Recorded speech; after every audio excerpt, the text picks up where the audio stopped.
అనకాపల్లి జిల్లా నర్సీపట్నం. అమరావతికి రాజధాని హోదా మొండికండిలో భక్తి శ్రద్ధలతో సంబరాలు.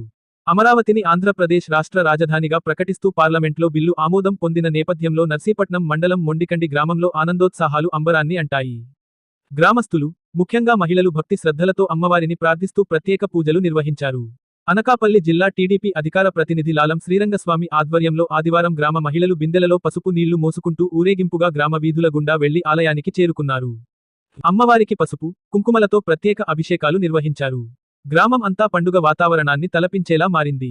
చిన్నారులు, యువత కూడా ఉత్సాహంగా పాల్గొని జై అమరావతి అంటూ నినాదాలతో సందడి చేశారు. పూజల అనంతరం గ్రామస్తులు కొబ్బరికాయలు కొట్టి, ఒకరికొకరు స్వీట్స్ తినిపించుకుంటూ ఆనందం వ్యక్తం చేశారు. ఈ సందర్భంగా అనకాపల్లి జిల్లా టీడీపీ అధికార ప్రతినిధి లాలం శ్రీరంగస్వామి మాట్లాడుతూ, అమరావతికి రాజధాని హోదా రావడం రాష్ట్ర ప్రజల చిరకాల ఆకాంక్ష నెరవేరినట్లేనని అన్నారు. రాష్ట్ర విభజన అనంతరం అప్పటి ముఖ్యమంత్రి చంద్రబాబు నాయుడు దూరదృష్టితో అమరావతిని రాజధానిగా ప్రకటించి అభివృద్ధి పనులు ప్రారంభించారని గుర్తు చేశారు. అనంతరం వైసీపీ ప్రభుత్వం 3 రాజధానుల ప్రతిపాదనతో రాష్ట్రాన్ని అయోమయంలోకి నెట్టిందని విమర్శించారు. ఇప్పుడు కేంద్ర ప్రభుత్వం పార్లమెంట్లో బిల్లు ఆమోదించడం ద్వారా అమరావతికి మళ్లీ స్పష్టత వచ్చినందుకు ప్రజలు ఆనందం వ్యక్తం చేస్తున్నారని తెలిపారు.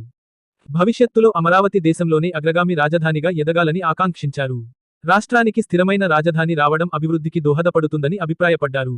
ఈ సందర్భంగా గ్రామంలోని మహిళలు, పెద్దలు ముఖ్యమంత్రి చంద్రబాబు నాయుడు, ప్రధాన మంత్రి నరేంద్ర మోదీ, ఉప ముఖ్యమంత్రి పవన్ కళ్యాణ్, స్పీకర్ చింతకాయల అయ్యన్నపాత్రుడులకు ప్రత్యేకంగా కృతజ్ఞతలు తెలిపారు. ఈ కార్యక్రమంలో రక్ష స్వచ్ఛంద సంస్థ అధ్యక్షురాలు, అడ్వకేట్ లాలం సాయి ప్రశాంతి, రెడ్డిదేవి, పైల లీలావతి, లాలం పాప, లాలం అప్పలనాయుడు, చుక్క రమణ, కన్నూరి అప్పన్నబాబు, చిటికెల రమణ, కోరుప్రోలు తాతజీ, రొంగలి కన్నాల నాయుడు, చిటికెల రాము నాయుడు, లాలం నాయుడు, మండల రమణ, గ్రామ పెద్దలు, అధిక సంఖ్యలో మహిళలు పాల్గొన్నారు.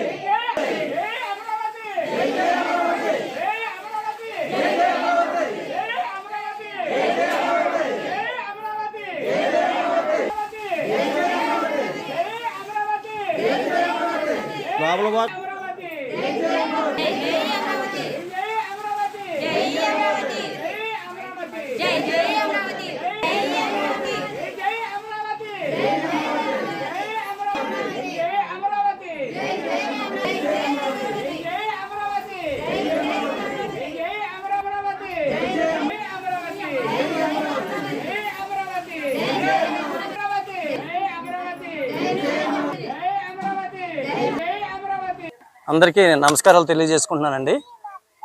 మరి ఈరోజు ఈ కార్యక్రమం మహిళలు కార్యక్రమం మా ప్రతి ఒక్కరు కూడా మన రాష్ట్రంలో ప్రతి ఒక్కరికి కూడా సొంత ఇల్లు అనేది ఒక కళ.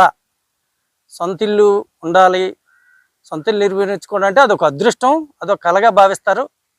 ఆ కళ నెరవేర్చిన రోజు చాలా ఆనందపడతారు.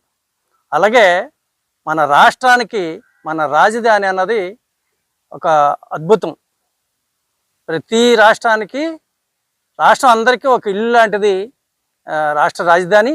మరి ఆ రాజధాని గతంలో అమరావతిగా నిర్ణయించడం, తర్వాత గత పాలకులు వాళ్ళ దుర్బుద్ధితోటి అనేక రకాలుగా దాన్ని చెడగొట్టాలనే పూర్తి ప్రయత్నాలు చేయడం జరిగింది.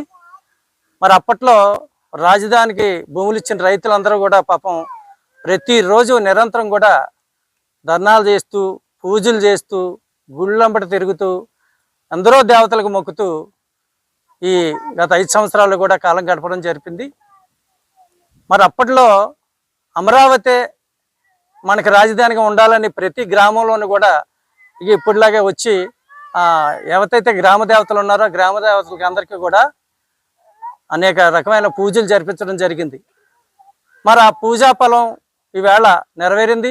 ఆ పూజల తాలూకా ప్రతిఫలం ఈవేళ అమరావతి శాశ్వత రాజధానిగా పార్లమెంట్లో ఆమోదం పొందింది.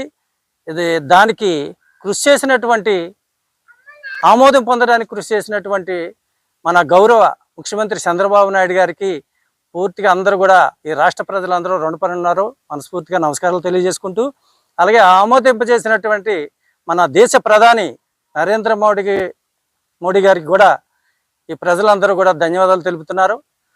అలాగే ఇక్కడ శాసనసభలో మరి ఈవేళ ప్రత్యేకమైన శాసనసభని ఏర్పాటు చేసి, సమావేశం ఏర్పాటు చేసి ఆ బిల్లును ఆమోదింపజేసి పార్లమెంట్కి పంపించినటువంటి స్పీకర్ అయ్యన్న పాత్రి గారికి హృదయపూర్వక ధన్యవాదాలు తెలియజేస్తూ, అలాగే పూర్తి సహకారాలను అందించిన పవన్ కళ్యాణ్ గారికి కూడా మా ధన్యవాదాలు తెలియజేస్తూ, ఈ రాష్ట్రానికి ఎప్పటి నుంచో కలగంటున్న అమరావతి ఈవేళ రాజధానిగా పూర్తి స్థాయిలో నిర్మింపబడుతుందని, నిర్మించుకొని ఈ రాష్ట్రం సుభిక్షంతో ఉంటుందని అందరికీ కూడా ప్రతి దేవతలకి దేవుళ్ళకి కూడా మొక్కుతూ ప్రజలందరూ ఆశీర్వాదాలు కూడా ఇవ్వాలని కోరుతూ సెలవు తీసుకుంటున్నాను.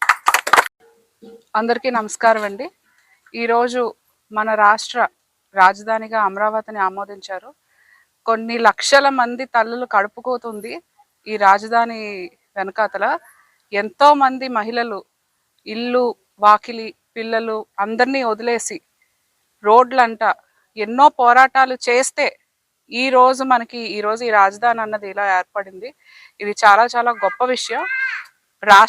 రాష్ట్రం అనాదిగా ఉంది, అరే రాజధాని లేదు అని ప్రజలందరూ బాధపడుతున్న ఇలాంటి తరుణంలో మన తెలుగుదేశం ప్రభుత్వం రావడం, కొన్ని లక్షల మంది ప్రజలు, కొన్ని లక్షల మంది తల్లులు కడుపుకోత చల్లార్చడం కోసం ఈరోజు మనకు ఒక రాజధానిని తీసుకురావడం చాలా గొప్ప విషయం.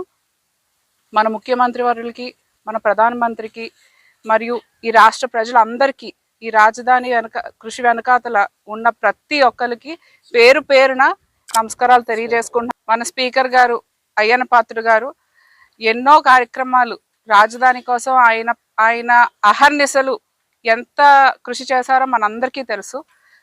ఆయనకు కూడా ప్రత్యేక ధన్యవాదాలు తెలుపుకుంటున్నాము. ఈరోజు మేము ఇక్కడ గ్రామ దేవత మా మాదాలమ్మ తల్లి దగ్గరికి వచ్చి మా ప్రత్యేక పూజలు అన్నీ సమర్పించుకొని ఈరోజు రాజధాని వచ్చింది అన్న ఈ ఆనందంలో మేము ఆ తల్లికి మా పూజలన్నీ సమర్పించుకున్నామండి.